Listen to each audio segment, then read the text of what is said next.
US లో డాక్టర్గా స్థిరపడాలని అనుకుంటున్నారా? అయితే అతి తక్కువ ఖర్చుతో ఎగ్ప్లస్తో సాకారం చేసుకోండి. లవ్ జిహాద్ ఈ పేరు వింటేనే అసలు భయపడిపోయే సిచ్యువేషన్కి వచ్చింది. ఎందుకంటే ఎన్ని మోసాలు, ఎంతమంది అమ్మాయిలు ఇట్లా ఒక ముస్లిం అబ్బాయిని పెళ్లి చేసుకుంటే అంతే మీ జీవితాలు సర్వనాశనం అని ఎన్ని ఇన్సిడెంట్స్ జరిగినప్పటికీ కూడా ఎప్పుడో చోట ఎక్కడో చోట ఇట్లాంటి లవ్ జిహాద్ కేసెస్ బయటపడుతూనే ఉన్నాయి. అగైన్ మళ్ళీ ఇంకోసారి కీర్తి జగదీష్ అనే అమ్మాయి లవ్ జిహాద్ అనే ట్రాప్లో పడి మోసపోయినటువంటి సిచ్యువేషన్. అప్పుడు అగైన్ మనకు తెలుసు ఇట్లాంటి ఇన్సిడెంట్ జరిగినప్పుడు కొంతమంది యాక్టివిటీస్లు ఉంటారు. అట్లాగే కరాటే కళ్యాణి గారు అందులో భాగం అనుకోవచ్చు. ఎవ్రీ టైం ఏదన్నా ఇన్సిడెంట్ జరగగానే నేనున్నాను అంటూ కూడా తను భరోసా ఇచ్చే ప్రయత్నం చేస్తూ ఉంటారు. కాబట్టి రియల్లీ చాలామంది ఇన్సిడెంట్ తర్వాత కరాటే కళ్యాణి గారి గురించి కామెంట్స్ రూపంలో మనం చూసినప్పుడు కూడా చాలా పాజిటివ్గా తన గురించి మాట్లాడుతున్నారు. బికాజ్ ఎవరు కూడా వాళ్ళ మీరు వేసుకొని ఇట్లాంటి ఇన్సిడెంట్స్ అసలు టేకప్ కూడా చేయరు. So first of all hats off అండి మీకు. Thank you. ఒక అమ్మాయికి అండగా నిలుస్తున్నారు. First of all hats off. Thank you. నేను అండగా నిలవడానికి నాకు కూడా కొంతమంది తమ్ముళ్ళు సపోర్ట్ చేస్తుంటారు. అందులో ఫస్ట్ మా విశాల్ చెప్తేనే నాకు ఇష్యూ తెలిసింది. విశాల్ ద్వారా ఈ అమ్మాయి నన్ను అప్రోచ్ అయింది. సో మీకు ఏంటంటే అమ్మాయి గురించి అయితే నాకు తెలియదు కదా. సో వెంటనే ఏంటంటే తను చెప్పిన వెంటనే మేమందరం ఒక టీం ఎప్పుడు వర్క్ చేస్తూ ఉంటాం. సోషల్ అంటే ఏదన్నా కాజెస్ ఉన్నా ఏ పని అన్నా సరే మేము వెళ్తాం చేస్తాం. సో విశాలు కనిపించాడు ఎక్కువగా, బయట ఉండకుండా అందరితో తను చేపిస్తాడు. ఎందుకంటే ఎందుకు లేక నేను చదువుకున్నాను, ఏదో నా పనులు నేను చేస్తున్నాను అనుకునేటట్టు ఉంటాడు. బట్ మేమే కావాలని ఈసారి నువ్వు కనిపించాలి, ఎందుకంటే నువ్వేం చేస్తున్నావు జనాలకు తెలియాలి. సో మాతో పాటు నువ్వు కూడా ఉండాలని నేను తీసుకొచ్చాను ఈరోజు.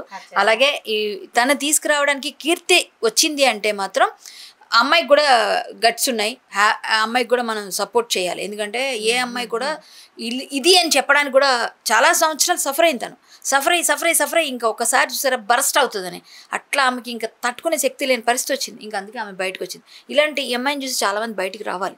ఎందుకంటే ఇలాంటి వాళ్ళు ఇంకెంతమంది ఉన్నారో బయటికి రావాలి కదా. ఈ అమ్మాయిని చూసి చాలామంది డేర్గా ముందుకు వస్తారు. రావడానికి కూడా కారణమైన కీర్తికి కూడా అభినందనీయురాలు. వీళ్ళిద్దరూ అభినందనీయులే అంతే. నేను ఎలాగో అన్నిట్లో వస్తాను కాబట్టి మీ అందరికీ నేను తెలుసు. బట్ నేను కూడా నా సపోర్ట్ నేను ఎప్పుడు ఇస్తాను మంచి పనికి ఎప్పుడు. విశాల్ గారు మీ గురించి యాక్చువల్లీ ఎట్లా ఈ కేసు ఎట్లా తెలిసింది? అండ్ అఫ్ కోర్స్ మీరు ఇట్లాంటి ఇన్సిడెంట్స్ చాలానే చూసుంటారు, టేకప్ చేసుంటారు, కానీ ఎట్లా ఈ ఇష్యూ బయటకి ఎట్లా వచ్చింది ఏంటి? యాక్చువల్గా నేను మా ఫ్రెండ్ యశ్వంత్ అని ఉన్నారు, వారు ఇంకా అక్క వాళ్ళ బ్రదర్ ఎవరైతే ఉన్నారో అభిషేక్, వాళ్ళ ముగ్గురం ఫ్రెండ్సే. సో అట్లా మాకు వాళ్ళ బ్రదర్ త్రూ తెలిసింది యశ్వంత్ అని మా ఫ్రెండ్. సో వాళ్ళ బ్రదర్ యశ్వంత్కి చెప్పడం, యశ్వంత్ నాకు చెప్పడం, ఆ తర్వాత మేము డిస్కస్ చేయడం. దాని మీద మేము ఒక 2-3 months నుంచి ఆల్రెడీ గ్రౌండ్లో వర్క్ చేస్తున్నాం, ఎట్లా చేయాలి ఏం చేయాలనేది. సో రెడ్ హ్యాండెడ్గా పట్టుకుందాం అన్న ఒక థాట్ మీద మేము చాలా డేస్ నుంచి ఉండే. సో రీసెంట్లీ ఆయన ఎక్కడైతే వేరే అమ్మాయితో ఉండే అక్కడ రెడ్ హ్యాండెడ్గా దొరకడం జరిగింది. దాంతోపాటు మెయిన్ ఇన్సిడెంట్ ఏంటంటే హస్బెండ్ అండ్ వైఫ్ వాళ్ళ గొడవలు, ఈ దొరకడం అవన్నీ ఈ మధ్య చాలా కామన్ అయిపోయినాయి. సో అవన్నీ పక్కకు పెడితే బేసికలీ ఒక లవ్ జిహాద్ ట్రాప్. దాంతోపాటు హీజ్ ఎ పాకిస్తానీ ఉండగా కూడా వాడు మోసం చేసిండు. పాకిస్తానీ అని వాడి ఐడెంటిఫికేషన్ వాడు ఏదైతే దాచిపెట్టిండో అది చాలా పెద్ద మోసం. ఇప్పుడు ఈ దేశ పౌరుడు, ఈ సిటిజన్ వీళ్ళని చేసుకున్నా కూడా సరే ఏదైనా అనుకోవచ్చు, కానీ బయట దేశం నుంచి వచ్చి అది కూడా శత్రు దేశంతో వచ్చి ఇక్కడ ఉండేసి ఇక్కడ వాళ్ళని మోసం చేయడం అనేది చాలా పెద్ద ట్రాప్, చాలా పెద్ద కుట్ర అని మేము అనుకుంటున్నాం. ఇది ఓన్లీ ఒక కన్వర్జన్ లవ్ జిహాద్ ర్యాకెట్ కాకుండా మేమేమనుకుంటున్నామంటే ఇది నేషనల్ ఇంటర్నల్ సెక్యూరిటీ సంబంధించిన ఇష్యూ కూడా అనుకుంటున్నాం. ఎందుకంటే వాడు ఇక్కడ నుంచి మనకు అక్కడ లింక్స్ కూడా ఉండొచ్చు, వాడు అక్కడ ఇన్ఫర్మేషన్ డేటా ఏదైనా పాస్ కూడా చేయొచ్చు. వాని దగ్గర ఉన్న ఫోన్, వాని దగ్గర ఉన్న సిమ్ అది ఒకటే కాకపోవచ్చు, వానితో ఇంకా చాలామంది తెలిసిన వాళ్ళు ఉండొచ్చు, వాళ్ళ ద్వారా కూడా వీడు ఎక్కడైనా ఇన్ఫర్మేషన్ పాస్ చేసి ఉండొచ్చు. సో ఏదైనా ఉండొచ్చు. సో దీని మీద మేము కూడా డీటెయిల్డ్ ఎంక్వైరీ చేయాలని మేము కూడా అనుకుంటున్నాం. ఎట్లా బేసికల్లీ మీకు అనుమానం ఎక్కడ వచ్చింది అంటే తనకు కూడా తెలియదు కదా, అంటే పాకిస్తానీ అని తనకు కూడా తెలియదు. ఇది స్టార్టింగ్ ఎట్లయిందంటే ఇప్పుడు ఎన్ఆర్సీ అయినప్పుడు చాలా మంది ప్రొటెస్ట్లు చేశారు. చాలా ఆ టైంలో వాళ్ళ ఫ్యామిలీలో కొంచెం సెన్సేషన్ క్రియేట్ అయినప్పుడు వాళ్ళు రెగ్యులర్గా కమిషనర్ ఆఫీస్కి వెళ్ళి రావడము, ఢిల్లీ వెళ్ళి రావడం అవన్నీ బాగా చేస్తుండే వీళ్ళు.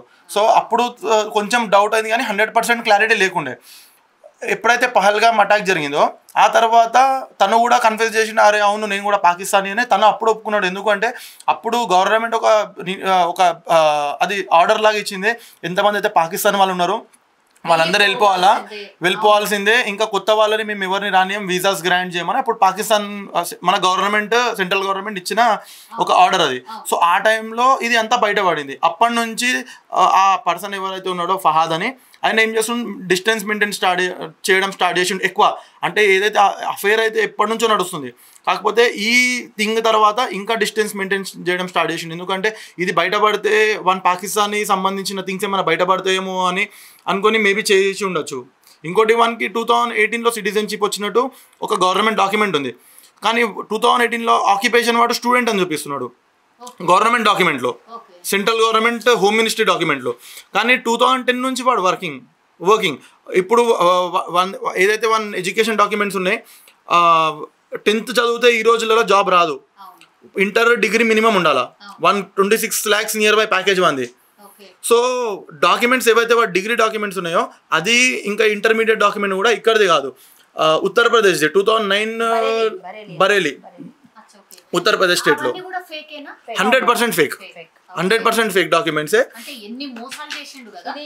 ఇప్పుడు ఇంకోటి జూమ్ చేయండి, ఇక్కడ చూడండి వాడికి ఏమనుంది, పాకిస్తాన్ అని ప్రీవియస్ నేషనాలిటీ ఉంది చూడండి, ఇక్కడ చూడండి ప్రీవియస్ నేషనాలిటీ దగ్గర మీరు పాకిస్తాన్ అని ఉంది.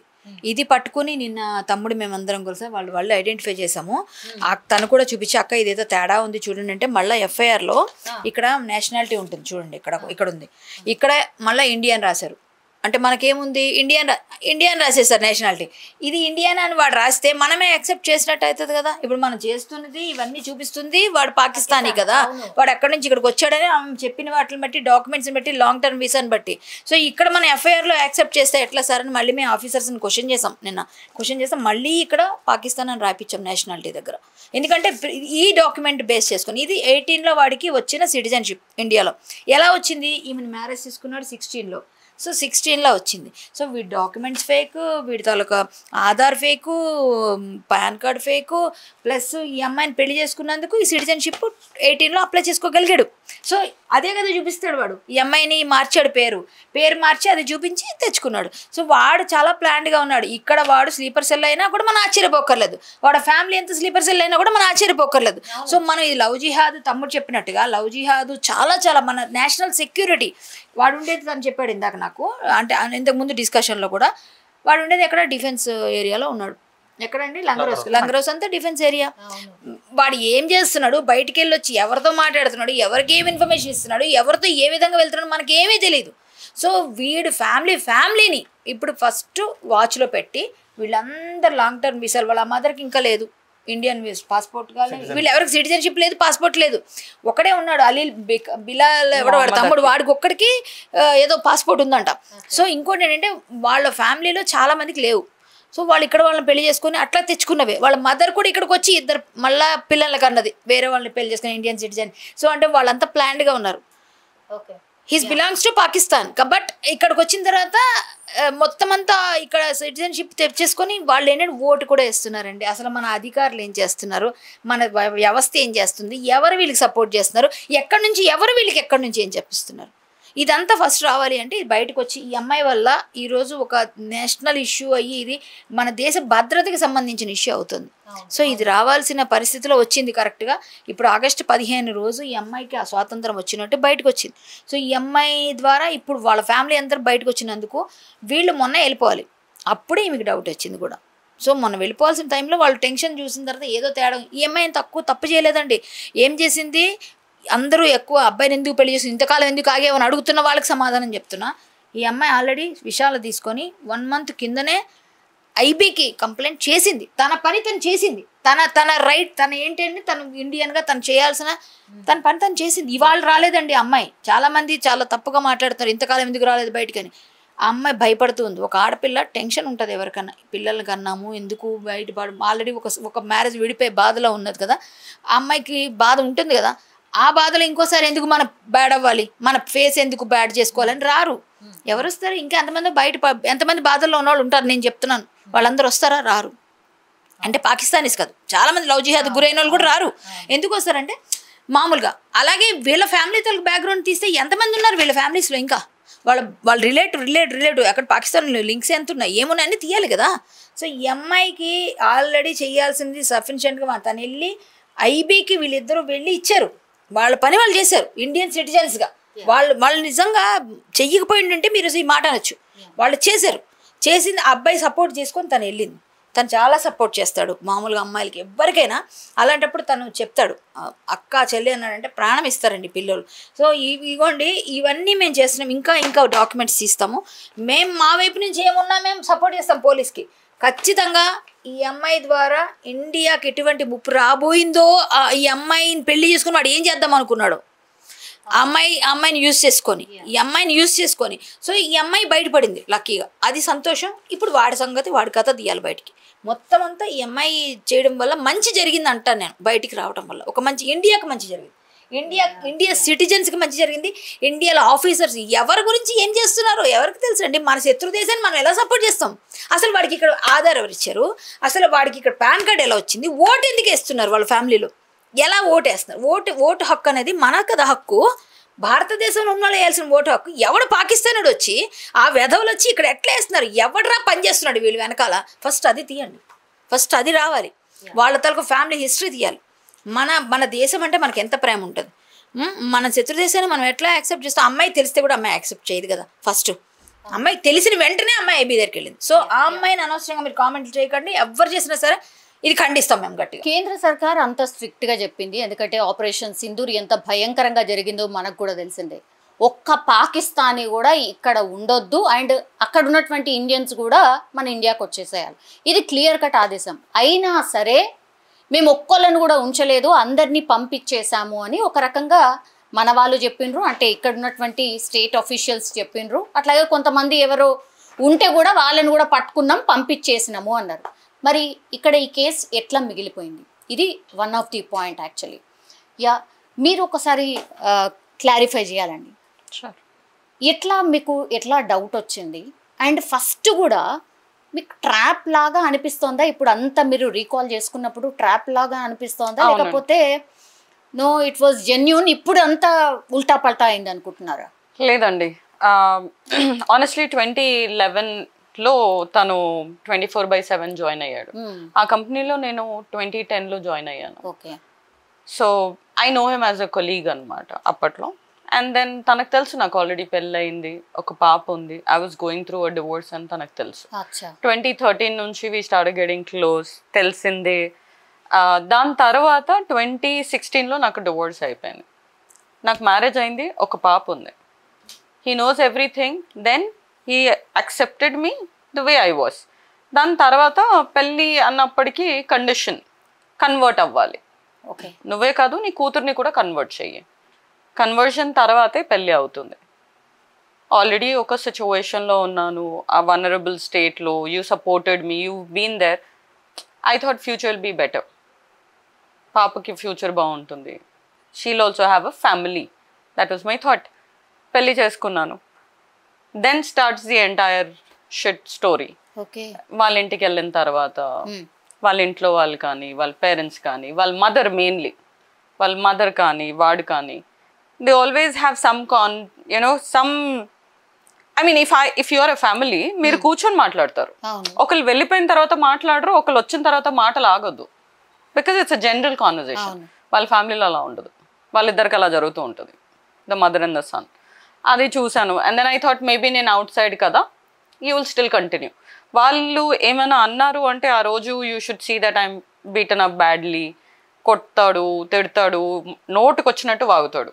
వన్ థింగ్ ఏంటంటే తనకి నా వీక్ పాయింట్ తెలిసిపోయింది, ఆల్రెడీ డివోర్స్ అయింది, వాళ్ళ ఇంటి నుంచి వచ్చేసింది, మళ్ళీ రివర్స్ వెళ్ళలేదు కదా, ఇక్కడే పడి ఉండాలి, అది నా వీక్ పాయింట్ అయిపోయింది.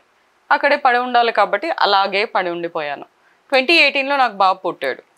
I had no information about that citizenship document కూడా. 2021లో ఇది ఎన్ఆర్సీఏ సిసిఏ ఇష్యూస్ వచ్చాయి కదా, బర్త్ సర్టిఫికేట్ లేని వాళ్ళని పంపిస్తారు అది ఇది. ఆ ఇష్యూ అలా స్టార్ట్ అయింది, అలా ఆగిపోయింది. But then you still have people వాళ్ళకి బర్త్ సర్టిఫికేట్స్ లేదు, వేరే కంట్రీ నుంచి వచ్చారు, వాళ్ళు ఇంకా ఉన్నారు.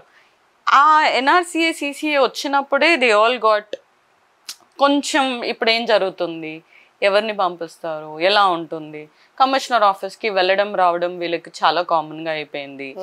ఢిల్లీ వెళ్ళడం, బికాజ్ ఆ ఎల్టీవీకి అప్లై చేయాలి, రావాలి, పోవాలి, సో అవి వీళ్ళు వెళ్తూ వస్తూ ఉంటారు అనమాట. దాని తర్వాత కూడా I was like okay fine, వీళ్ళు ఎందుకు వెళ్తున్నారో నాకు ఎప్పుడు అలా స్ట్రైక్ అవ్వలేదు. How will you know that you living in a Pakistani family? You wouldn't know కదా. చాలా స్మార్ట్గా ప్లే చేశారు వాళ్ళు కూడా. వాళ్ళ మదర్ ఇక్కడికి వచ్చిన తర్వాత ఫహద్ ఆల్మోస్ట్ 17 years అంట. అప్పుడు వాళ్ళ మదర్కి అప్పుడు పెళ్ళయి she had a son with another man. Okay right. ఇప్పుడు ఆమెకి 2 పిల్లలు ఆయనతో. ఓకే ఓకే, ఆ ఏజ్ డిఫరెన్స్లోనే మీకు అర్థమైపోతుంది. అదే కాకుండా వీళ్ళు అలా కంటిన్యూ అయిపోయింది కదా. నేను అంటే వాళ్ళు ఎలా అంటే ఇక్కడ పెళ్లి చేసుకుంటే సిటిజన్షిప్ మీకు వచ్చేస్తుంది, ఫైన్. వీళ్ళ డాక్యుమెంట్స్ అంతా అండి చాలా ఫోర్జ్డ్. వీళ్ళ మదర్ పేరు ఆన్ డాక్యుమెంట్, ఈ డాక్యుమెంట్లో కూడా మ్యామ్ మీ దగ్గర ఉంది కదండి ఆ సిటిజన్షిప్ డాక్యుమెంట్, వాళ్ళ మదర్ పేరు ఇక్కడ ఫరీసా షాహీద్ అని ఉంది. ఆమె ఎల్టీవీ డాక్యుమెంట్లో కూడా ఫరీసా షాహీద్ అనే ఉంది. ఆమె పాకిస్తానీ పాస్పోర్ట్లో కూడా ఫరీసా షాహీద్ అనే ఉంది. కాకపోతే తను ఇక్కడ ఎస్ఎస్సి చేసింది 10th. ఆ డాక్యుమెంట్ బేస్లో ఆధార్ కార్డ్ మీద ఫరీసా షాహీన్ అని తెచ్చుకుంది. మొత్తం ఐడెంటిటీయే చేంజ్ అయిపోయింది. From Farisa Shahid, who was a Pakistani from Pakistan, changed her name all of a sudden to Farisa Shaheen. Okay, అదైపోయిందా. దాని తర్వాత వాళ్ళ బ్రదర్స్, వాళ్ళ ట్రైబ్ పేరు గోందల్. వాళ్ళందరి పేర్ల తర్వాత బిలాల్ అఖిల్ గోందల్, మొహమ్మద్ అఖిల్ గోందల్, గజ్నా అఖిల్ గోందల్, ఫహద్ అఖిల్ గోందల్, ఇది వాళ్ళ పేర్లు. అయితే వీళ్ళు ఏం చేశారు, అందరు గోందల్స్ తీసేసి ఆధార్ కార్డులు అన్నీ కూడా వాళ్ళు మొహమ్మద్ అఖిల్ అని, బిలాల్ అఖిల్ అని, గజ్నా అఖిల్ అని పెట్టుకున్నారు. వీడు ఒక్కడు మాత్రం ఫహద్ అఖిల్ గోందల్ అని పెట్టుకున్నాడు ఆధార్ కార్డ్స్. వీళ్ళ దగ్గర ఆధార్ కార్డ్ ఎప్పుడు వచ్చింది, మనకి ఎప్పుడైతే ఇష్యూ అయిందో, మనం ఇండియన్ సిటిజన్స్కి ఎప్పుడైతే ఇష్యూ అయిందో ఆ టైంలోనే వీళ్ళు కూడా ఆధార్ కార్డులు చేయించుకున్నారు, పాన్ కార్డులు చేయించుకున్నారు. 18 years వచ్చాక వాళ్ళు ఓటర్ ఐడీలు కూడా తెచ్చుకున్నారు. ఎల్టీవీ డాక్యుమెంట్లో ఉండి వాళ్ళు ఓట్స్ కూడా వేస్తున్నారు like a normal Indian citizen. ఇప్పుడు ఎల్టీవీలో ఉన్నారు. నా I wanted to come up.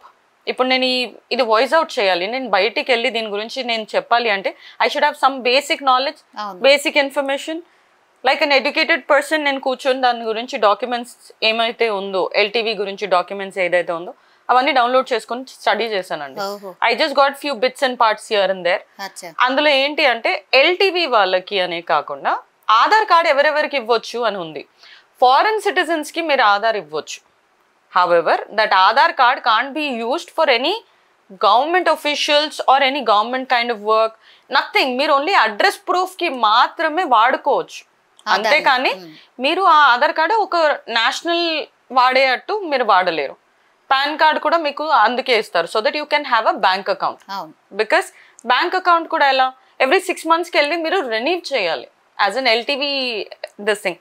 వాళ్ళ పేర్లే మార్చేశారు. ఎల్టీవీలో ఒక పేరు ఉంది, ఇక్కడ ఒక పేరు ఉంది, కాబట్టి అసలు దానికి దీనికి కనెక్షన్ లేకుండా వీళ్ళు ఫ్రెష్గా ఇండియన్స్లా ఉన్నారు. వీళ్ళకి లోన్స్ ఉన్నాయి, వీళ్ళకి ఆధార్ కార్డులు ఉన్నాయి, వీళ్ళకి పాన్ కార్డులు ఉన్నాయి, వీళ్ళకి ఓటర్ ఐడి ఉంది, వీళ్ళు ఓట్లు కూడా వేస్తారు. ఎల్టీవీ మీద ఉండి కూడా వీళ్ళన్నీ చేస్తున్నారు. ఇప్పుడు ఇవన్నీ చేస్తుంటే ఇంత క్రిమినల్ యాక్టివిటీ చేసేవాళ్ళు నన్ను ఏం చేయరా, ఏం చేయలేరా? నేను బయటకు వచ్చి వాయిస్ అవుట్ చేస్తాను అని వాళ్ళకి కొంచెం డౌట్ వచ్చినా వాళ్ళు నన్ను ఏం చేయరా? ఇంటి బయట కెమెరా పెడతారు, ఆ కెమెరాకి యాక్సెస్ నాకు లేదు, వాళ్ళ ఇంట్లో ఫ్యామిలీలో అందరికీ ఉంది. నేను బయటికి వెళ్ళడం చూస్తారు, నేను లోపలికి రావడం కూడా చూస్తారు. అలాంటిది నేను బయటికి ఆఫ్ టైంలో వెళ్తే వాళ్ళకి డౌట్ రాదా? ఏ ఆఫీషియల్స్ని వెళ్ళి నేను కలవాలన్నా చేయాలన్నా వేర్ am I going, అప్పుడు నా మీద వాచ్ పెట్టరా? మళ్ళీ తర్వాత నాకే ఎలాగో థ్రెట్ ఉంటుంది కదా. I had to plan things in a way కి చేస్తే మొత్తానికి ఒకటేసారి I had to get them out, right? నేను అక్కడ ఎగ్జాక్ట్లీ అందుకని తను రెడ్ హ్యాండ్గా కూడా తను చీట్ చేస్తుండగా నాకు ఆల్రెడీ ఈ ప్రూఫ్స్ కూడా వచ్చాయండి. ఇంత వాడు చీట్ చేసిన తర్వాత కూడా as a wife, because you have children, reconcile చేశాను నేను. ఆగస్ట్లో రీకన్సైల్ చేశాను లాస్ట్ ఇయర్. ఏప్రిల్లో వాళ్ళ ఫ్యామిలీకి తెలిసిన తర్వాత మళ్ళీ రీకన్సైల్ చేశాను. This mind and listen. I said okay, ఒకటేసారి నువ్వు మీ ఫ్యామిలీ ఇష్యూ నేను ఎలాగైనా I need to have all the proofs, అన్ని ప్రూఫ్స్ నేను కలెక్ట్ చేసుకొని దాని తర్వాతే విశాల్ని అప్రోచ్ అయ్యాను. దాని తర్వాత కళ్యాణక్కని అప్రోచ్ అయ్యి ఈ ఇష్యూ నేను బయటికి తీసుకుని రాగలిగాను. యా, మీరు చదువుకున్నారు, చేసిండ్రు, అసలు ఎట్లా ఒక బేబీ ఉన్న తర్వాత సరే ఒక వీక్ పాయింట్లో ట్రాప్ చేయగలిగిండు, దట్స్ ఫైన్. కానీ మళ్ళీ ఇంకో బాబు తర్వాత కూడా మీకు చిన్న చిన్నగా డౌట్ రావడము, లేకపోతే అరే ఎందుకు ఇట్లా అసలు పెళ్ళి చేసుకున్న తర్వాత నుంచి కూడా హెరాస్మెంట్ చేస్తున్నారు. అండ్ టీవీలో చూస్తూనే ఉన్నారు కదా, లవ్ జిహాద్కి సంబంధించిన కేసెస్ని కూడా మీరు చాలా చూసుంటారు కదా. అయినా సరే ఏ పాయింట్లో కూడా మీకు అనిపించలేదా చల్ అసలు వదిలేద్దాము, నేను కదా ఇండియను, నాకు కదా అందరు సపోర్ట్ ఉంటారు అని ఏ పాయింట్లో అనిపించలేదా మీకు? మీరు ఇండియన్ అన్నారా, మన కల్చర్ ఎలా ఉందండి? Well, your community accept you with a double divorce, you're already divorce, you come out with another divorce, they'll point out at you only అండి. మన కల్చరే అంతా. ఎలా రాను నేను బయటికి? ఏ సపోర్ట్తో నేను వస్తాను? ఇప్పుడు కళ్యాణక్క విషయాలు ఉన్నారు కాబట్టి, వాళ్ళు నాకు సపోర్ట్ చేస్తున్నారు కాబట్టి వాళ్ళకి నా ఇష్యూ గురించి ఒక పాజిటివ్ ఇంప్రెషన్ ఉంది. ఎందుకంటే అన్నీ నేను వాళ్ళకి ఇచ్చాను కాబట్టి they have some positive thought about it, కాబట్టి నేను ఇక్కడ ఉన్నాను. అదే నేను వీళ్ళ సపోర్ట్ లేకుండా నేనే చేస్తుంటే people would have directly pointed out at me, నీకు ముందే డివోర్స్ అయింది, మళ్ళీ అయిందంటే నీ వల్లే అయింది.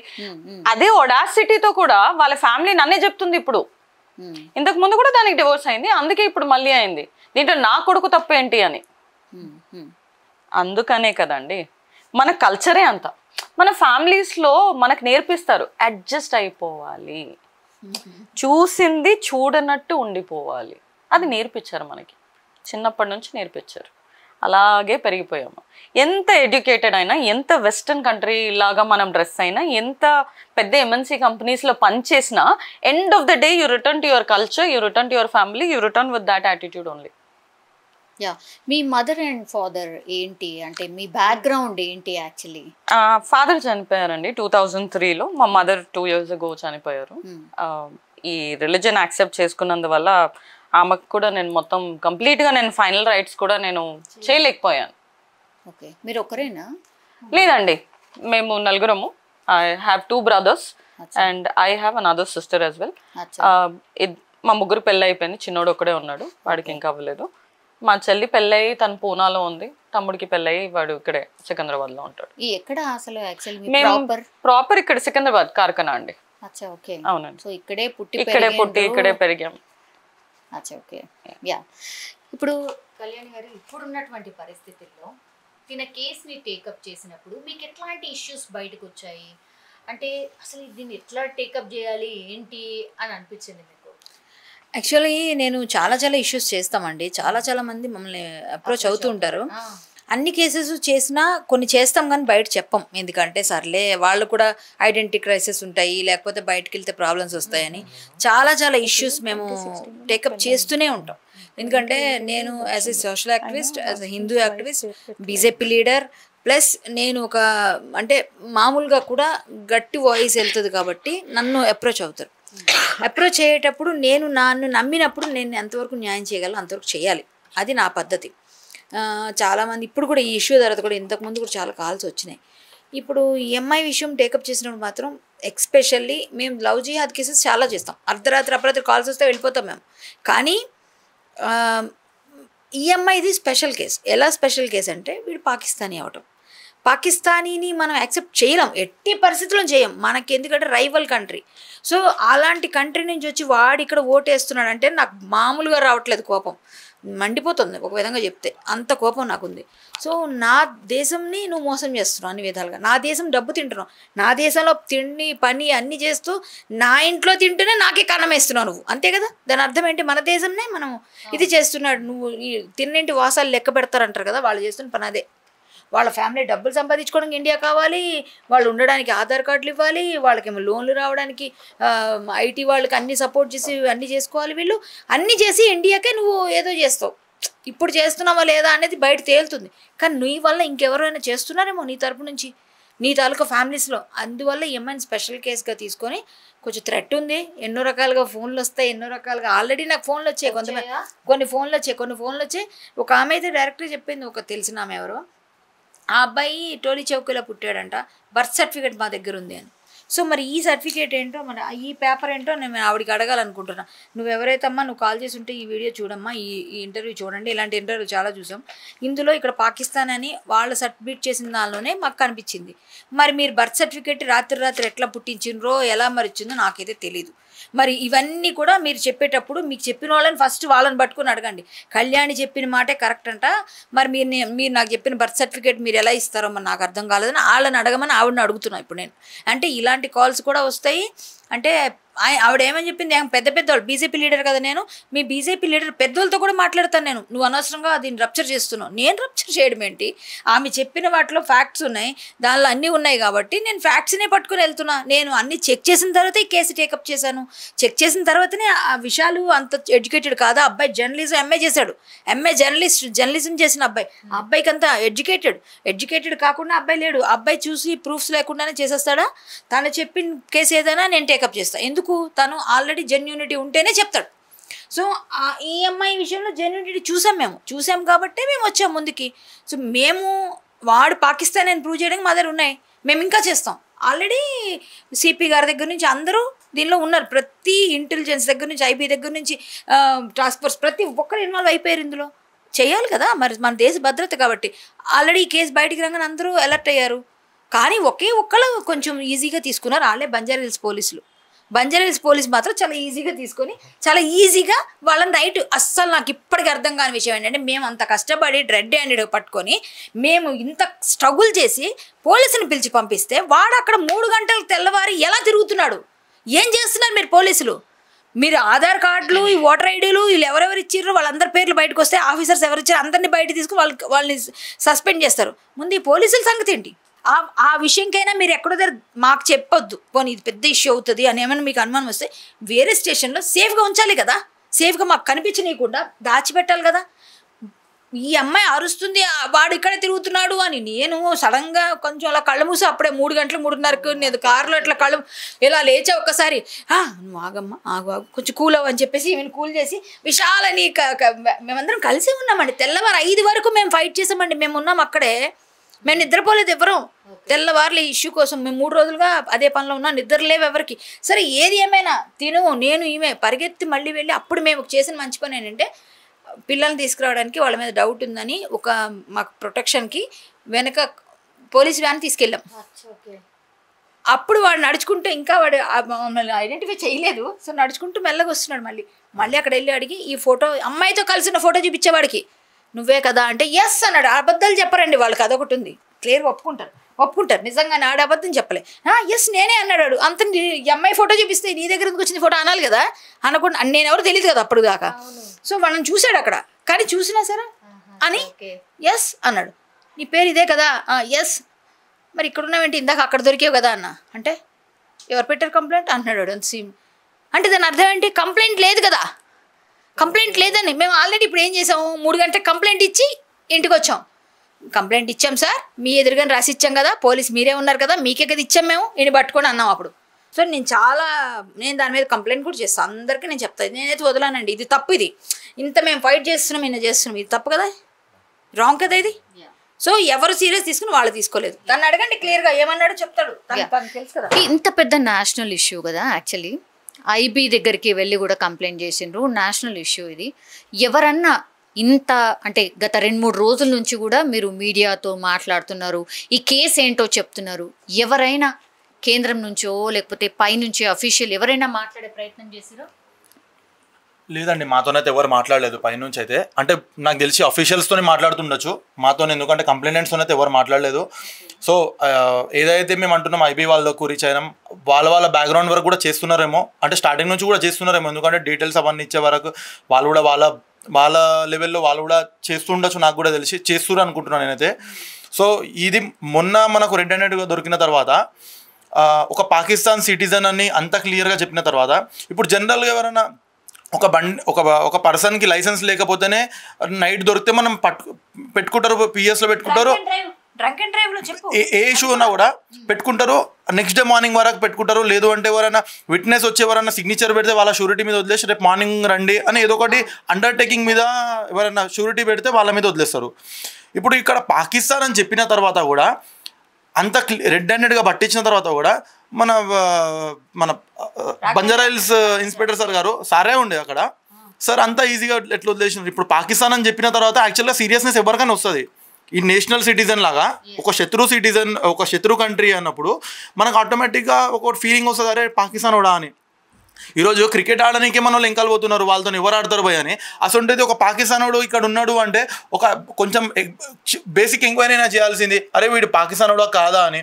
ఇప్పుడు ఆ నైట్లో వానికి అంత ఈజీగా వదిలేసి మళ్ళీ అదే పర్సన్ అక్కడ వాకింగ్ చేసుకుంటా కనిపించడం అనేది ల్యాప్సెస్ ఆఫ్ సెక్యూరిటీ అని కూడా మేము అనుకుంటాం. ఎందుకంటే నెక్స్ట్ డేనే ఇండిపెండెన్స్ డే, 14th రోజు ఇన్సిడెంట్ జరిగింది, 14th రోజు నైట్ పట్టుకున్నారు. పట్టుకున్నప్పుడు వాడిని తీసుకెళ్ళి మాకేమని చెప్పారంటే మేము బంజారాహిల్స్ పిఎస్కి అప్పచెప్తున్నామని చెప్పినారు ఇన్స్పెక్టర్ సార్. బంజారాహిల్స్ పిఎస్ వాళ్ళు వచ్చేసి తీసుకెళ్తున్నామని చెప్పారు. మేము బంజారాహిల్స్ పిఎస్ కూడా వెళ్ళాము. వెళ్తే అక్కడ లేరు. అక్కడ నుంచి మళ్ళీ ఫోన్ చేస్తే ఏమో అంటున్నారు. ప్రతి ఆ పిఎస్ వాళ్ళ పిఎస్ వెహికల్లో వెళ్ళినప్పుడు సో పిఎస్ వాళ్ళు కొంచెం ఇప్పుడు కంప్లైంట్కైనా రెస్పాన్సిబుల్గా చెప్పాలి కదా ఎక్కడ ఉన్నారు అని, ఏం చేసినారు, వాట్ ఈస్ యాక్షన్ టేకెన్, ఏదో ఒకటి చెప్పాలి కదా. ఏం చెప్పలేదు. సరే వాడు పాకిస్తాన్ వాడు, maybe security reasons law and order issue అవుతుంది లేదు, స్టార్టింగ్లో చెప్పలేదు. స్టార్టింగ్లో ఏమన్నారు అంటే లా అండ్ ఆర్డర్ ఇష్యూ అవుతుంది అట్లా అని మాకు ఎక్కడ తీసుకెళ్ళారని చెప్పలేదేమో. మళ్ళీ డైవర్ట్ చేయడానికి లేదు మీ రెసిడెన్స్ అడ్రస్ మీరు లంగరోజ్ కదా సో అక్కడికి వెళ్ళండి మేము అక్కడ పంపిస్తామన్నారు.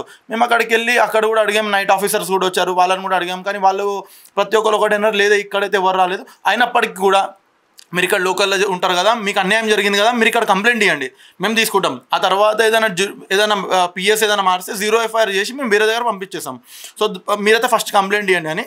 నైట్ 3 o'clock వరకు మేము కూర్చొని జరిగినట్టు స్టార్టింగ్ నుంచి ఎండింగ్ వరకు మొత్తం కంప్లైంట్ రాసిచ్చాము.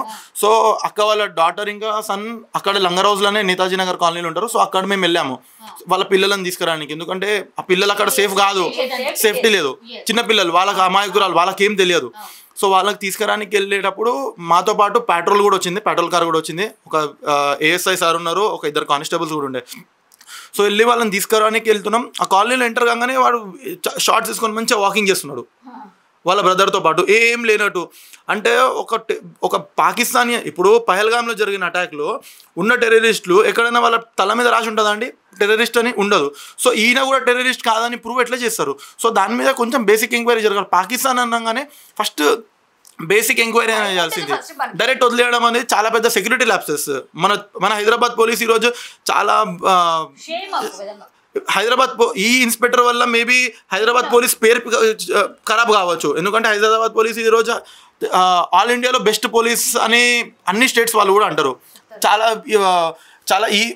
చాలా వెరీ ఫాస్ట్గా ఏదైనా యాక్షన్ తీసుకుంటారు, ఏదైనా కూడా ఎవిడెంట్లీ చాలా ఫాస్ట్గా ఏదైనా పని అయిపోతుంది అన్నట్టు ఒక పేరు హైదరాబాద్ పోలీస్ ఉంది.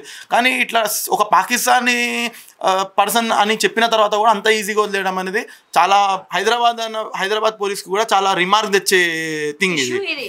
సో సిపి గారు కూడా మళ్ళీ డీజీపీ గారు కూడా ఈ ఇష్యూ మీద కంపల్సరీ చూసి ఇది ఎవరైతే ఇంత ఈజీగా వదిలేసారు దాని మీద కూడా యాక్షన్ తీసుకోవాలని మేము కూడా అనుకుంటున్నాం. అది తీసుకుంటే కూడా బాగుంటుంది. ఇంకోటి ఇది తీసుకున్నందుకు ఒక ఎగ్జాంపుల్గా నిలబడుతుంది. ఇట్లాంటి పాకిస్తాన్ వాళ్ళు కానీ ఎవరైనా వేరే కంట్రీస్ నుంచి వచ్చి ఇక్కడ ఇల్లీగల్గా ఉంటున్నారు అంటే వాళ్ళని తీసుకొని ఎంక్వైరీ చేయాలని ఒక థింగ్ కూడా బయటకు వచ్చే ఛాన్సెస్ ఉంటాయి. అతనితో ఈమెకి లేదు కదా, పెళ్ళి లేదు, అతను రిలీజన్ లేదు, ఆ మనిషే వెళ్ళిపోయాడు. అతను కరెక్ట్ పర్సన్ కాదు. కరెక్ట్ పర్సన్ అయ్యి ముస్లింగా యాక్చువల్గా ఇట్లా ఉండి కరెక్ట్ ఉండుంటే అనుకుందాం ఇండియన్ ముస్లిం అయితే మనం కూడా దాన్ని రెస్పెక్ట్ చేయాలి. ఇది నువ్వు ఏదో వేరే దేశం నుంచి వచ్చి శత్రు దేశం నుంచి వచ్చి ఇక్కడ చేస్తున్న అమ్మాయిని మొత్తం మోసం చేసినా కూడా మనం అది పాటించాలి. అమ్మాయి అంటే ఎట్లా అండి? అమ్మాయికి ఇష్టం లేకపోతే అమ్మాయి రైట్ కదా, అమ్మాయి మేజర్ కదా అన్ని విధాలుగా. సో ఆ అమ్మాయి డిసైడ్ చేసుకోవాల్సిన పరిస్థితి అమ్మాయి డిసైడ్. అమ్మాయిని మేమేం ఫోర్స్ చేయలేదు, ఎవ్వరం ఫోర్స్ చేయలేదు. ఆమె అంతటా ఆమె నాకు ఇది వద్దు, ఇది నా ఉచ్చు, నేను పడ్డాను, ఆ ఉచ్చులోంచి బయటకు వస్తానని తను ఫీల్ అయ్యి మా దగ్గరకు వచ్చింది. మేము చెప్పలేదు. ఇప్పుడు తనంతట తను తీసేసింది బుర్కా. అప్పుడు మేము బొట్టు పెడతాం. ఎందుకంటే మా ఇంటికి ఆడపిల్ల వస్తే మా సంస్కారం అది, మా సంప్రదాయం అది. నేను శుక్రవారం మా ఇంటికి వస్తే ఆడపిల్ల బొట్టు పెడతా. నేను పెట్టాను, అప్పుడు పెడతాను నేను. ఎందుకంటే నా ఇంటికి ఒక ఆడపిల్ల వస్తే నేను గౌరవిస్తాను. ఇప్పుడు మీరు వచ్చినా మీకు బొట్టు పెట్టి పంపిస్తాను, అది నా అలవాటు. సో ఆ అమ్మాయి బుర్కాతో ఉన్నప్పుడు నేనేం పెట్టాలనుకోలేదు, పెట్టలేదు. నాకేం సంబంధం, బుర్కా లేనప్పుడు నా ఆడపిల్లని నేను గౌరవించుకుంటా. సో ఆ అమ్మాయికి నేను తీయమని చెప్పలేదు, ఎవరూ ఫోర్స్ చేయలేదు, మేము ఆమె ఆమె చేసుకుంది. కావాలంటే మీరు అమ్మాయిని కన్ఫర్మ్ చేసుకోవచ్చు. ఇంకొక విషయం ఏంటంటే అతను పాకిస్తానీ ముస్లిం, ఇండియన్ ముస్లిం కూడా కాదు. సో ఆ అమ్మాయికి అంత పెద్ద మోసం జరిగినాక నాకు రిలీజన్ వద్దు, అతను వద్దు అంటుంది. ఇప్పుడు అతను వద్దు, డైవర్స్ అయిపోతుంది, నేను డైవర్స్ చేసుకుంటా అన్నప్పుడు ఆమె రైట్స్, ఆమెకి ఆ హిందూగానే ఉండే రైట్ ఆమెకు ఉంటుంది కదా. ఆమె కీర్తి జగదీష్ గాని అన్ని డాక్యుమెంట్స్ ఉన్నప్పుడు ఆ డాక్యుమెంట్ ప్రకారం ఆమె కీర్తిగానే ఉంటుంది. సో తను మారడానికి వస్తాము అంటే మేము చక్కగా ఒక అగ్నిహోత్రం బట్టి చక్కగా అగ్నిహోత్రుడు సాక్షిగా మేము చక్కగా ఒక గాయత్రి మంత్రాలు అన్నీ చదివి వేద మంత్రాలు సాక్షిగా ఆమెను మళ్ళీ మేము మా హిందూ ధర్మంలో తీసుకుంటాం. పోనీ ఏదో ఒక ప్రక్షాళన అయింది, పాప ప్రక్షాళన అంటారు కదా, అదేదో వెళ్ళిపోయింది, తనకు తెలియకుండా వెళ్ళిపోయింది అని అట్లా చేస్తారు కదా, అలాంటివి చేయడానికి మేము సిద్ధంగా ఉంటాం. మేము కళ్యాణి గారు కొన్నేళ్ల పాటు తను ఆ ఫ్యామిలీతో ఉండింది, ఈమె మీద కూడా డౌట్స్ ఉంటుంది కదా. అడగండి, నమాజ్ చదివిందా, కల్మా చదివిందా, ఇవన్నీ ఉన్నాయో అడగండి. ఏం చేయలేదు, ఆమెకేం తెలియదు అంటే ఆమెకి నేర్పలేదు, అతనికే రాదంట ఆమె చెప్తుంది కదా, అతనికే తెలియదు, నా కొడుకు ఏం నేర్పలేదు, నా కొడుకు కూడా ఏమీ రాదు, నా కూతురికి కొడుకు ఏం చెప్పలేదు, అతనికే రాంది మాకేం చెప్తాడు. సో ఓన్లీ ముస్లిం అదొకటే, నాకేమీ తెలియదు, నేను నమాజ్ ఏ రోజు చేయలేదు, నేను ఏ రోజు కల్మా చదవలేదని చెప్తుంది ఆమె డైరెక్ట్. నేనే కాదు వాళ్ళ ఫ్యామిలీ కూడా మీకు చెప్తారు నేను ఏ రోజు ఎప్పుడు చేయలేదు అని. సో అలాంటప్పుడు ఆమె ఓన్లీ పేరు ఒకటే మార్చారు, అక్కడ బుర్కా ఒకటే వేసారు అంతే.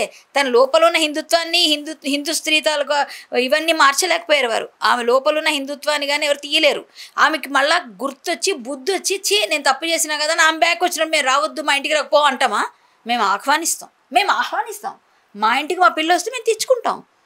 తప్పులు అందరూ చేస్తారు, తప్పు చేసిన వాళ్ళని అలాగే ఉంచుతారా? తప్పు చేసిన వాళ్ళు మేము దగ్గర తీసుకుంటామండి. తప్పు చేసిన వాళ్ళు ఒప్పుకున్నాక సరే అయిపోయింది, ఇప్పుడు నుంచి మంచిగా బుద్ధిగుండని పిల్లలకే చెప్తాం. అలాగే చిన్నపిల్లలాగా వాళ్ళ ఇంట్లో వాళ్ళు కానీ ఎవరైనా, ఇప్పుడు ఎవరున్నారు ఆమెకి అమ్మ నాన్న లేరండి, వాళ్ళ అత్తలు వాళ్ళ చెల్లెళ్ళు వాళ్ళు ఇప్పుడు పెద్ద దిక్కుగా మా దగ్గరికి వచ్చినప్పుడు మేము చేయాల్సింది హెల్ప్ చేస్తాం. మేము చేయాలి కదా, మన పిల్లలు మన దగ్గర తీసుకుంటాం కదా, తప్పు కాదు కదా అదేమి.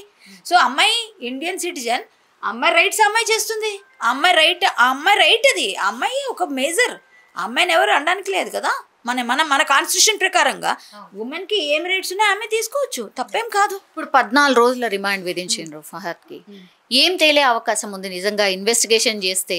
నిజంగా మీరు అన్నట్టుగా పాకిస్తాన్ కాబట్టి ఎక్కడైనా లింక్స్ ఉండొచ్చు కదా ఇందులో. ఇప్పుడు అగైన్ మీరు బీజేపీలో ఉన్నారు కాబట్టి కేంద్రం ఏమన్నా ఇన్వాల్వ్ అయ్యే అవకాశం ఉందా? మీరేమన్నా ఎక్కడైనా కంప్లైంట్ చేసే ప్రయత్నం చేసిరా? మేము విషయాలంతా కలిసి లీగల్ ఫైట్ చేస్తాము, పెద్దవాళ్ళకి ఇన్ఫార్మ్ చేస్తాము, ఎన్ఐఏకి చేస్తాము, ఐబీకి ఆల్రెడీ చేసాము, ఇంకా ఎక్కడెక్కడ అవకాశం ఉందో అన్ని దగ్గర చేస్తామండి. మేము ఎంతవరకు కేంద్రం ఇన్వాల్వ్ అవుతుంది, ఎందుకంటే ఆల్రెడీ నేషనల్ ఇష్యూ అయిపోయింది, నేషనల్ మీడియాలో వచ్చింది, కేంద్రం దృష్టిలో కూడా ఉంది ఇష్యూ. సో ఇక్కడ పోలీస్కి అంత ప్రెజర్ ఉంది, వాళ్ళు వెళ్ళి చెప్తారు. సో ఇది మేమెవరు చేయక్కర్లేదండి. ఆల్రెడీ ఒక పాకిస్తానీ అనగానే పహల్గామ్ తర్వాత ఇదంతా స్ప్రెడ్ అయిపోతుంది, చిన్న విషయం కాదు ఇది. సో ఆటోమేటిక్గా అందరికీ కాల్ ఉంది. ఇది ఇమీడియట్గా వాడి గురించి తేలేది ఏముండదు, వాడు పాకిస్తానీ, వాడిని పంపించేస్తారు, అదే తేలుతుంది. మీరు చూడండి, మళ్ళీ మీరు ఇంటర్వ్యూ చేయొచ్చు, కావాలంటే మళ్ళీ వాడిని పాకిస్తాన్కి పంపించేస్తారు అన్నంత వరకు మనం వెయిట్ చేయొచ్చు.